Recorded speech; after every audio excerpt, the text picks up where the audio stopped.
Hello, anchorites. We did not get to read today in Ramona. Is this backwards for y'all? And so I wanted to read to you. I always love reading, but we just got so busy. And so I want to read Ramona's engagement ring to y'all. So I'm going to read, and you can follow along if you would like. And I'm going to ask you some questions along the way, okay? So listen as I read, or follow along. Ramona's engagement ring. I'm on page 106 if you have this book. No, said Ramona on the first rainy morning after she started kindergarten. Yes, said Mrs. Quimby. No, said Ramona, I won't. Ramona, be sensible, said Mrs. Quimby. I don't want to be sensible, said Ramona, I hate being sensible. Now, Ramona, said her mother, and Ramona knew she was about to be reasoned with. You have a new raincoat. Boots cost money, and Howie's old boots are perfectly good. The soles are scarcely worn. The tops aren't shiny, Ramona told her mother, and they're brown boots. Brown boots are for boys. But they keep your feet dry, said Mrs. Quimby, and that is what boots are for. Ramona realized she looked sulky, but she could not help herself. Only grown-ups would say boots were for keeping feet dry. Anyone in kindergarten knew that a girl should wear shiny red or white boots on the first rainy day. Not to keep her feet dry, but to show off. That's what boots were for, showing off, waiting, splashing, stamping. Ramona, said Mrs. Quimby sternly, get that look off your face this instant. Either you wear these boots or you stay home from school. Ramona recognized that her mother meant what she said. And so, because she loved kindergarten, she sat down on the floor and dragged on the hated brown boots, which did not go with her new flowered plastic raincoat and hat. And here's the picture. Howie arrived in a yellow slicker that was long enough for him to grow into for at least 2 years, and a yellow rain hat that almost hid his face. Beneath the raincoat, Ramona glimpsed a pair of shiny brown boots, which she supposed she would have to wear someday when they were old and dull and dirty. Those are my old boots, said Howie, looking at Ramona's feet as they started off to school. You better not tell anybody, Ramona plodded along on feet almost too heavy to lift. It was a perfect morning for anyone with new boots. Enough rain had fallen in the night to fill the gutters with muddy streams and to bring worms squirming out onto the lawns, onto the sidewalks. The intersection by the school was unusually quiet this morning because rain had halted construction on the new market. So what we just read about when Ramona said, no, I won't. What was she so angry about at the start of this chapter? Yeah, that's right. She was angry about her boots. She didn't want to wear Howie's old, nasty brown boots. What color boots did she want to wear? Yeah, she wanted to wear pretty, shiny red or white boots. Okay, so we're going to keep reading on page 110. Is that where we are? Yes. Ramona was so downhearted that she did not even tease Henry Huggins when he led her across the street. What does downhearted mean? What do you think that means? Downhearted. You think she's all happy and chipper? No, she's not. She's not happy. The kindergarten playground, as she expected, was swarming with boys and girls in raincoats, most of them too big, and boots, most of them new. The girls wore various sorts of raincoats and red or white boots, all except Susan, who carried her new white boots so she would not get them muddy. The boys looked alike because they all wore yellow raincoats and hats and brown boots. Ramona was not even sure which boy was Davy, not that he mattered to her this morning. Her feet felt too heavy for chasing anyone. Part of the class had lined up properly by the door waiting for Miss Benny, while the rest ran about, clomping, splashing, and stamping. "Those are boys' boots you're wearing," said Susan to Ramona. Ramona did not answer. Instead, she picked up a smooth pink worm that lay wiggling on the playground, and without really thinking, she wound it around her finger. "Look," yelled Davy from beneath his big rain hat. "Ramona's wearing a ring made out of a worm." Well, Ramona had not thought of the worm as a ring until now, but she saw at once that this idea was interesting. "See my ring," she shouted, thrusting her fist towards the nearest face. Boots were temporarily forgotten. Everyone ran screaming from Ramona to avoid being shown her ring.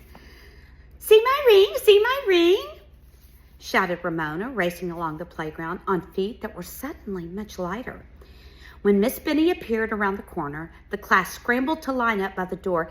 "Miss Benny, Miss Benny!" Everyone wanted to be the first to tell.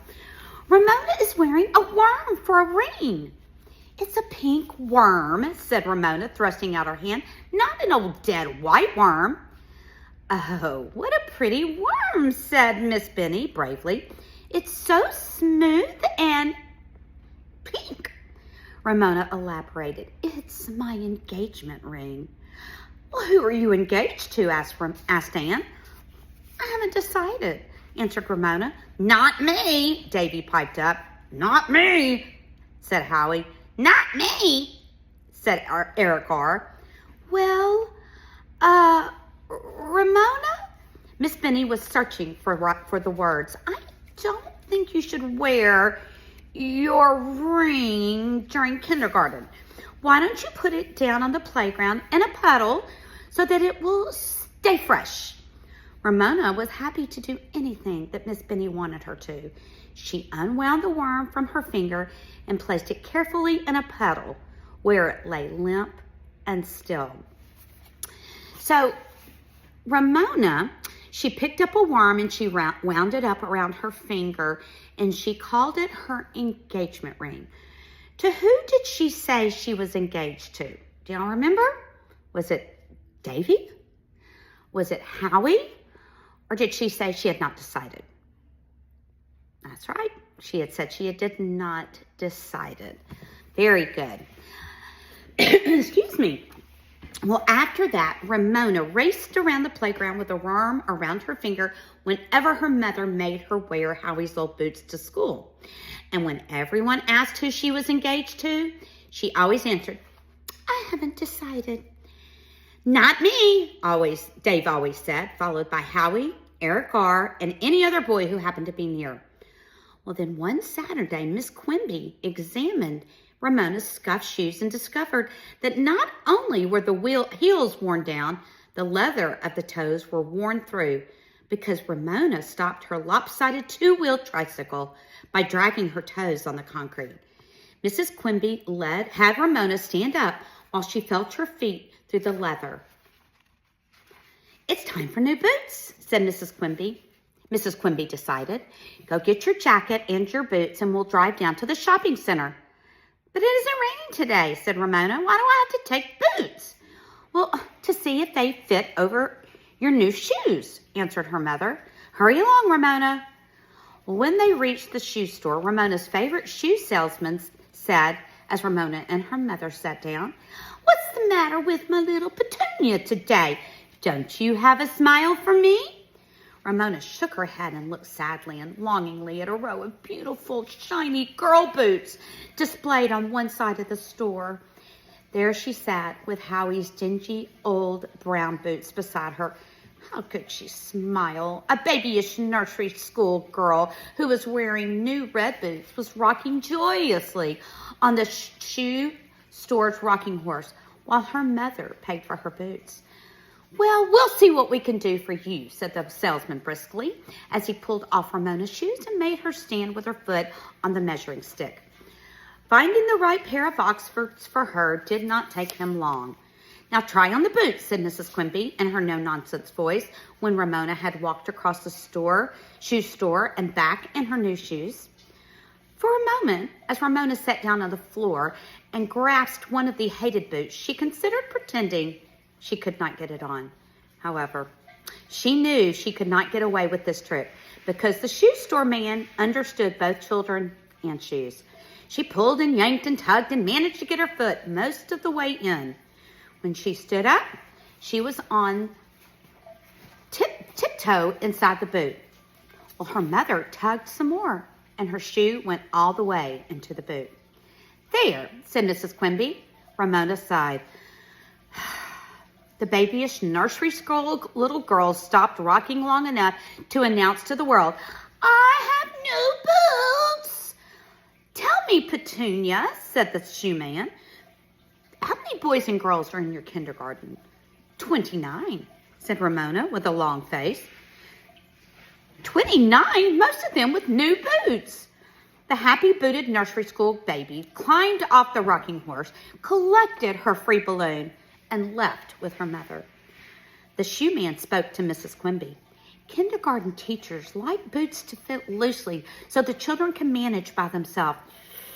I doubt if Petunia's teacher has time to help with 58 boots."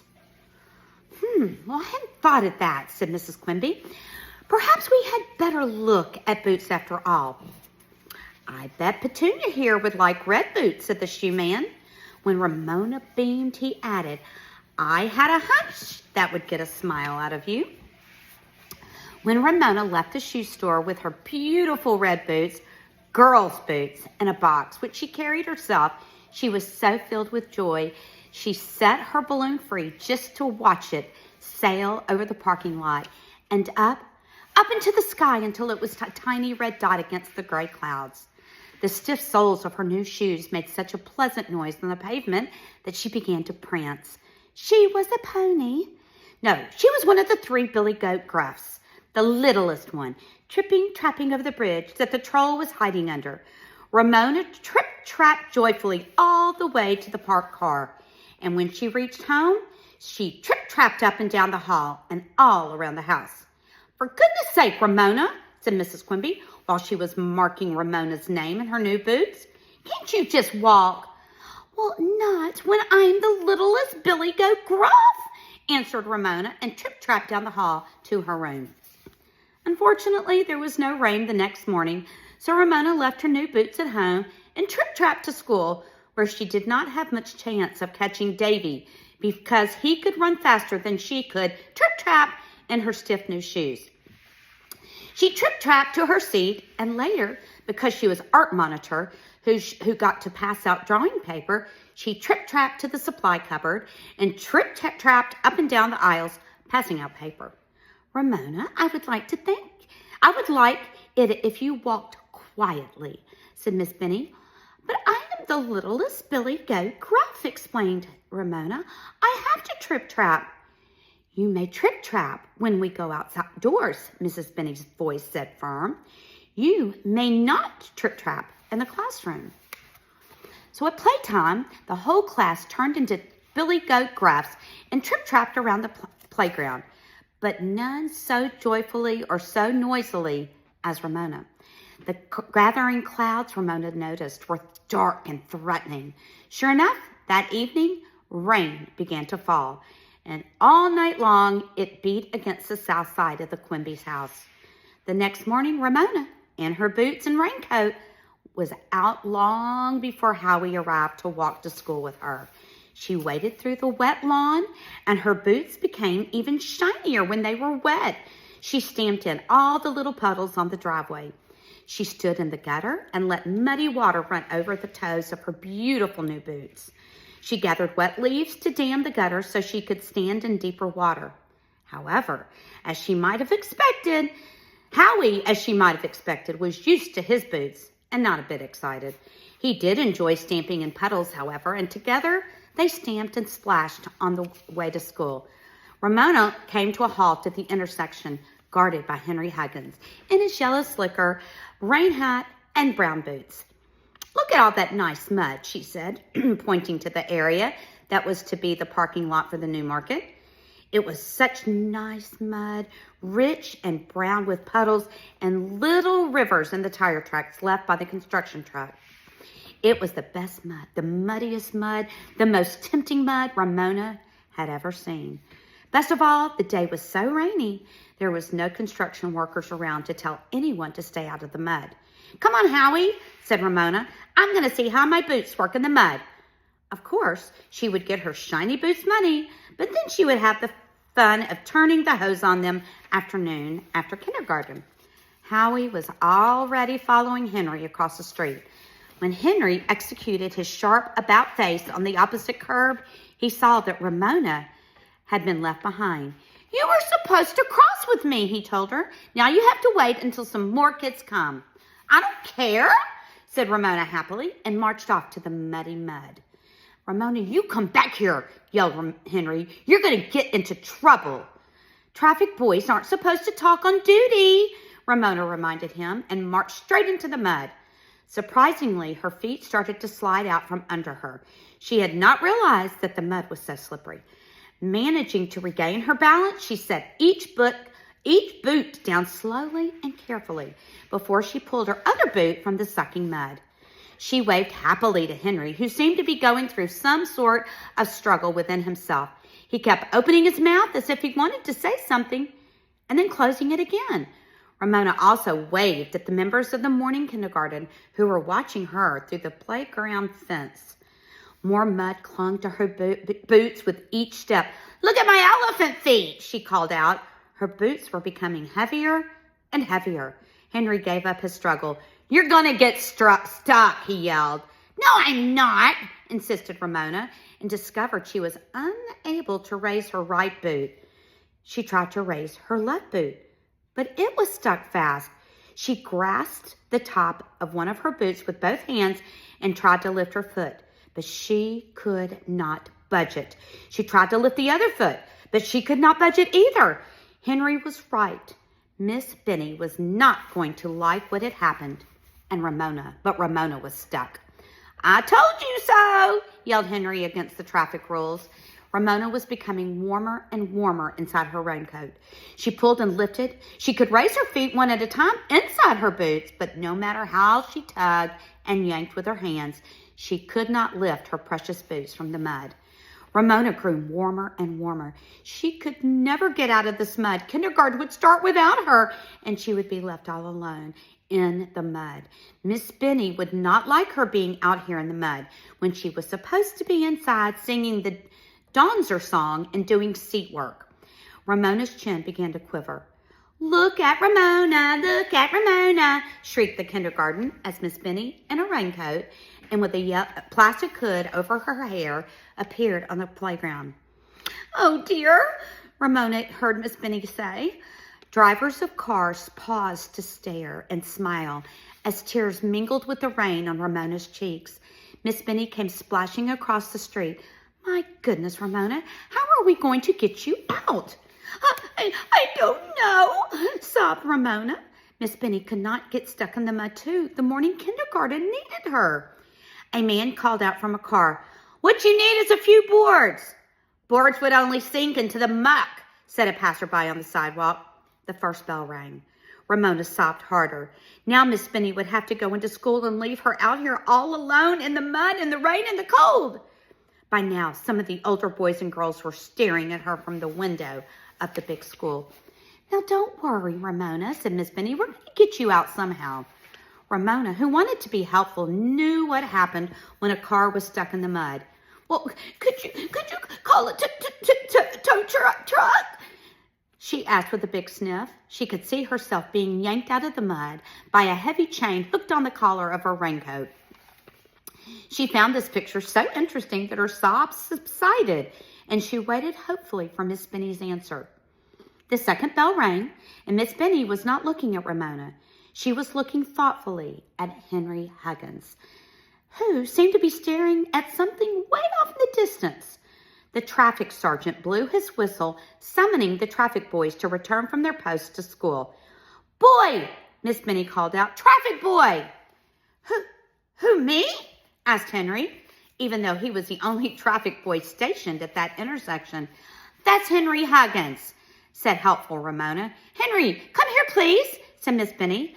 "I'm just supposed to go in when the whistle blows," said Henry as he glanced up at the boys and the girls who were watching from the big brick building. But this is an emergency, Miss Benny pointed out. You have boots on, and I need your help in getting this little girl out of the mud. I'll explain it to the principal. Henry did not seem very enthusiastic as he splashed across the street, and when he came to the mud, he heaved a big sigh before he stepped into it. Carefully, he picked his way through the muck and the puddles to Ramona. Now see what you got me into, he said crossly. I told you to keep out of here. For once, Ramona had nothing to say. Henry was right. I guess I'll have to carry you, he said, and his tone was grudging. Hang on. He stooped and grasped Ramona around her waist, and she obediently put her arms around the wet collar of his raincoat. Henry was big and strong. Then, to Ramona's horror, she found herself being lifted right out of her beautiful new boots. My boots, she wailed. You're leaving my boots. Henry slipped, slid, and in spite of Ramona's weight, he regained his balance. You keep quiet, he ordered. I'm getting you out of here, aren't I? Do you want us both to land in the mud? Ramona hung on and said no more. Henry lurched and skidded through the mud to the sidewalk, where he set his burden down in front of Miss Benny. Yay! Yelled some big boys who had opened a window. There's a picture of Henry carrying Ramona with no boots. Yay, Henry! Henry scowled in their direction. Thank you, Henry, said Miss Benny with real gratitude as Henry tried to scrape the mud from his boots on the edge of the curb. What do you say, Ramona? My boots, said Ramona. He left my new boots in the mud. How lonely they looked, 2 bright spots of red in all that mud. She could not leave her boots behind, not when she had waited so long to get them. Somebody might take them, and she would have to go back to shoving her feet into Howie's ugly old boots. Don't worry, Ramona, said Miss Benny, looking anxiously toward the rest of her morning kindergarten, growing wetter by the minute as they watched through the fence. Nobody is going to take your boots on a day like this. We'll get them back when it stops raining and the ground dries off. But they'll fill up with rain without my feet in them, protested Ramona. The rain will spoil them. Miss Benny was sympathetic but firm. I know how you feel, but I'm afraid there isn't anything we can do about it. Miss Benny's words were too much for Ramona. After all the time she had been forced to wear Howie's ugly old brown boots, she could not leave her beautiful new red boots out in the mud to fill up with rainwater. I want my boots, she howled and began to cry again. Oh, all right, said Henry crossly. I'll get your old boots. Don't start crying again. And heaving another gusty sigh, he waded back into the empty lot, yanked the boots out of the mud, and waded back on the side where he dropped them at Ramona's feet. There, he said, looking at the mud-covered objects with dislike. Ramona expected him to add, I hope you're satisfied. But he did not. He just started across the street to school. Thank you, Henry, Ramona called after him without being reminded. There was something very special about being rescued by a big, strong traffic boy in a yellow slicker. Miss Benny picked up the muddy boots and said, What beautiful red boots. We'll wash off the mud in the sink and they'll be good as new. And now we must hurry back to the kindergarten.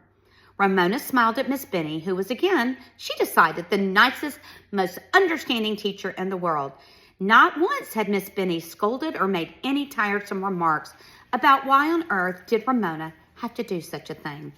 Not once had Miss Benny said she should have known better. Then something on the sidewalk caught Ramona's eye. It was a pink worm that still had some wiggle left in it. She picked it up and wound it around her finger as she looked toward Henry. I'm going to marry you, Henry Huggins, she called out. Even though traffic boys were supposed to stand up straight, Henry seemed to hunch down inside his raincoat as if he were trying to disappear. I've got an engagement ring and I'm going to marry you, yelled Ramona after Henry as the morning kindergarten laughed and cheered. Yay, Henry, yelled the big boys before their teacher shut the window. As she followed Miss Benny across the street, Ramona heard Davy's joyful shout, Boy, I'm glad it isn't me. And that's the end of chapter 5.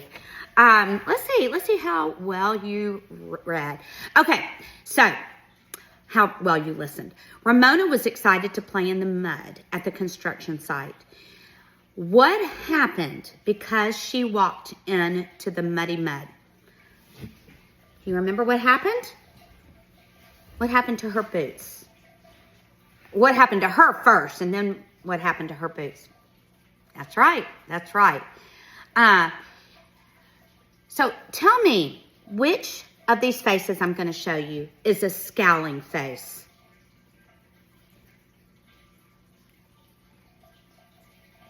Which one of those do you think is scowling? Do you know what sulky means? Pouting. It's another word for pouting. But y'all don't do that, right? I didn't think so. Let's see. I think y'all got all this. Who did Ramona say she was going to marry? Henry. Why? Why did all of a sudden she want to marry Henry? Because he did something nice for her. Did he have to go back and get the boots for her? He did not. And how do you think he felt at the end when she kept calling, saying, Henry, Henry, I'm going to marry you? Do you think he was amused? Did it make him happy? Was he embarrassed? Or was he excited? I think he was embarrassed because remember it said he kind of hunched down into his raincoat. I think that's what happened. Well, thank you so much for listening. I'm glad I got to read it to you this way. Because I do like doing the voices and I like reading about Ramona and seeing how crazy she is. See if you can make a worm engagement ring. I'm sure your mothers will love that. I love y'all. Have a great week. Oh, and also, don't read chapter 6. We'll read that next week. At least we'll try. Chapter 5 is all you have to do at home. Mwah.